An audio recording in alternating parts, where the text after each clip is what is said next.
به نام خالق زیبایی ها سلام میکنم به همه فالوورای عزیزم. امیدوارم که روز و روزگار خوبی داشته باشید. امروز تصمیم گرفتم توی این تاریخ هفته هفت که یک تاریخ با انرژی کیهانی هستش براتون یک تفاعل داشته باشیم و یک انرژی خانی به تاروت. امیدوارم که خوشتون بیاد. دوستان لایک و کامنت فراموش نشه، کانال منو سابسکرایب کنید و شیر کنید با دوستانتون تا بتونیم در واقع انرژی خانی های خیلی بیشتری هم داشته باشیم. خب تاروت خانی که ما الان انجام میدیم، شما در هر زمینه ای میتونید نیت داشته باشید. میتونه نیتتون کاری باشه، میتونه مالی باشه، تحصیلی، عشق و احساس باشه. فقط کافیه که شما روی کارت ها تمرکز کنید. خب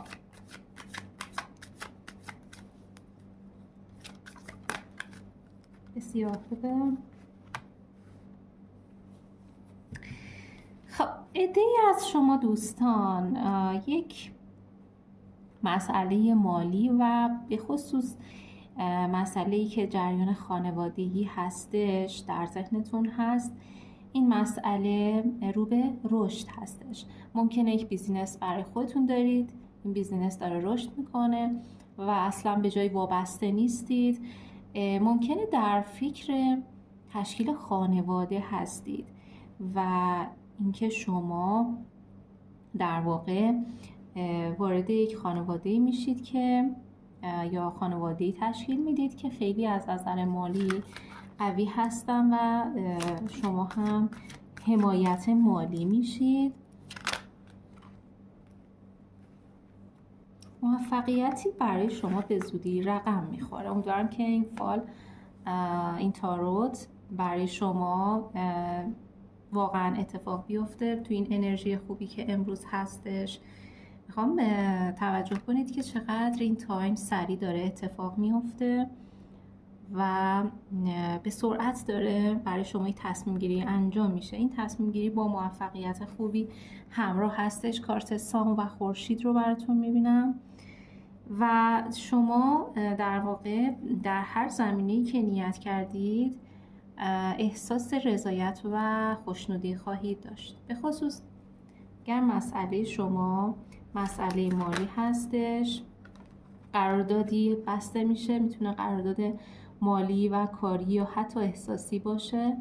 برای دوستانی که قرار هستش که با کسی با کیس احساسیشون در ارتباط باشن و مدتی هست که ندیدن، یا شخصی کاملا ناگهانی به خواستگاری شما میاد، یا اینکه شما قرار ملاقات با فردی عاطفی خودتون میگذارید. اینجا من مورد ازدواج رو دارم میبینم. میتونه موردی باشه که از مرداد ماه استارت خورده، مورد عاطفی، و یا اینکه در تقریبا یک ماه دیگه، حداقل یک ماه دیگه این بهتون جواب میده. ولی مثل اینکه زودتر مشخص میشه، انگار چیزهایی براتون مشخص میشه، انگار کسی بهتون پیامی بده، خبری بده، یا مثلا از دوست و آشنا متوجه بشید که فردی در مورد شما نیتی داره، حتی میخواد به دیدار شما بیاد. چیزی هست که براتون مشخص میشه.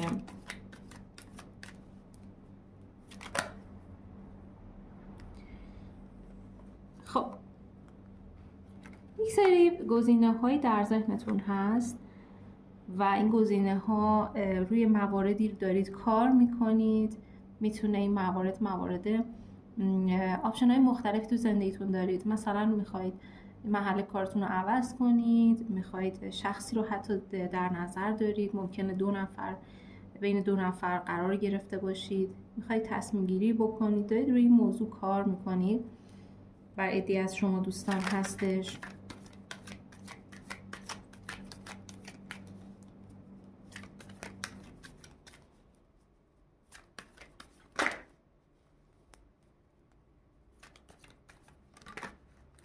خب من اینجا مسئله عشق و احساس رو خیلی قوی میبینم.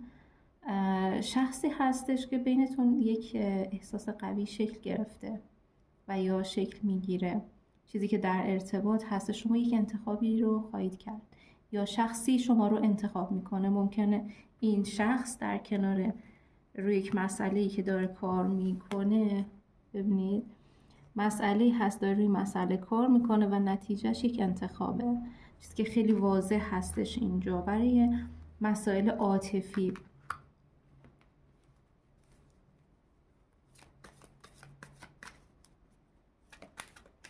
دوستان، ما فال چای و قهوه هم شاید در برنامه آیندهمون خواهیم داشت. حتما ادامه ویدیوها رو ببینید در روزهای آینده. خب کسی که انتخاب میشه، راهی که انتخاب میشه، مسیری که میاد، عالیه. یعنی فوق العاده است. میشه گفت نهایت موفقیت ایجاد میشه تو این مسئله. هیچ کارت منفی تا الان من ندیدم دوستان. یعنی من واقعا این تاروتخوانی امروز رو خودم که خیلی به دلم نشسته، واقعا چیز جالبیه و امیدوارم که شما هم جواباتون رو گرفته باشید. باز هم عالی. خب نکته اول، اگر با کسی کدورتی دارید، آشتی میکنید و اون شخص خودش به سمت شما حرکت میکنه، میتونه باز همون 1 ماه آینده، 4 هفته تا 1 ماه باشه. خیلی از مهر ماه فاصله نمیگیریم و تایمش من میتونم میگم تایم زودیه اتفاق میفته. این مسئله که آشنایی رو هم داره نشون میده. میتونه آشنایی باشه با شخصی، 2 نفری که با هم آشنا میشن و استارت میزنن. این شخص اگر که مسئله عاطفی نیت کردید، خیلی جالب. این 3 تا تیکه رو ببینید، 3 تا کارت کنار هم هستش. این فرد هم به شما خیلی علاقه‌مند هستش، همین که شما رو یک فرد خیلی قوی میبینه، یک خانم کامل که به خصوص جریان فمینینی و خانم ها خیلی اینجا غالب هستش.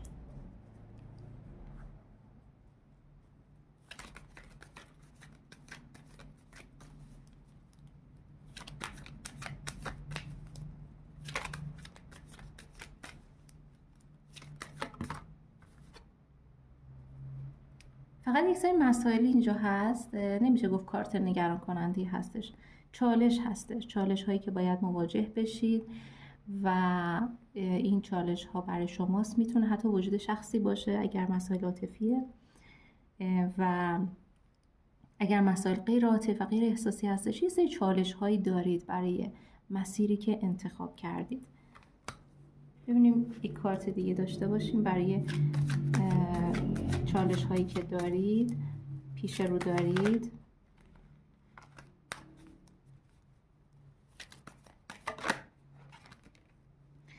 خب شما شخصی هستید که پشت کار دارید، اقدام میکنید برای این قضیه، یعنی اصلا تسلیم نمیشید و به حق خودتون میرسید. تصمیم گیری ممکنه براتون یکم دشوار بشه، به خصوص توی فصل، توی آبان ماه. دوره چالشتون توی 1 ماه پیش رو هستش، اما یک عدالتی اجرا میشه و در واقع میتونم همون مسئله حرف خودم رو تکرار بکنم و تأکید بکنم که به حق خودتون میرسید. ممکنه برای رسیدن به این مسئله یک سفری در پیش داشته باشید، از جایی به جایی برید، جا به جا بشید. میتونه فاصله رو اصلا نمیگم دوره یا زیاده، اما نظر خود من اینه که فاصله بیشتر از حد یک شهر یا یک حتی ممکنه کشوری باشه. یک ازدواجی هستش برای افرادی که نیت کردن. حتی روی کارت هاتون، باز من دارم بچه‌ها روی کارت هاتون رو ببینید، روی کارت هاتون رو ملاحظه بفرمایید. یک شخصی هستش جامع و این شخصیه که حتی ممکن از خودتون بالغ تر باشه، بزرگی تر باشه. اگر مسئله‌تون احساسیه، شما یک ازدواجی دارید، اگر مسئله‌تون غیر احساسیه، در جایی، در یک مکانی، نیو پلیس، تو یک مکان جدید شما جاگیر میشید. جوری هستش که شما اونجا برای شما محل امن میشه. مثل اینکه شما اگر حتی برای کسانی که میخوان به جای دیگه مهاجرت بکنن، به یه شهر دیگه یا به یه کشور دیگه، شما در اونجا ساکن میشید و مثل اینکه یه زندگی جدید تشکیل بدید. حتی برای مسائل کاری ممکنه شما یه دفتر جدید، یک محل کار جدیدی پیدا کنید. نگرانید بابت این قضیه، الان دچار نگرانی هستید، انگار استرس دارید، اما اولا اینکه یک شخصی ازتون حمایت میکنه و دوم اینکه به نهایت موفقیت میرسید. شخصی هم که ازتون حمایت میکنه شخصیت کمی نیستش، فردیه که خیلی میشه گفت اتوریته و قدرت کافی رو برای حمایت از شما داره. و کارت آخر کارت جستیس هستش، کارت بسیار عالی هست. این کارت اگر شما احساس کردید در زندگیتون بی‌عدالتی در حقتون شده، اگر احساس میکنید که تا الان به حق و حقوقتون نرسیدید، انگار که یونیورس و کائنات برای شما گیفت داره، برای شما یک خبری داره که بله تموم شده، اون همه بی‌عدالتی ها داره تموم میشه.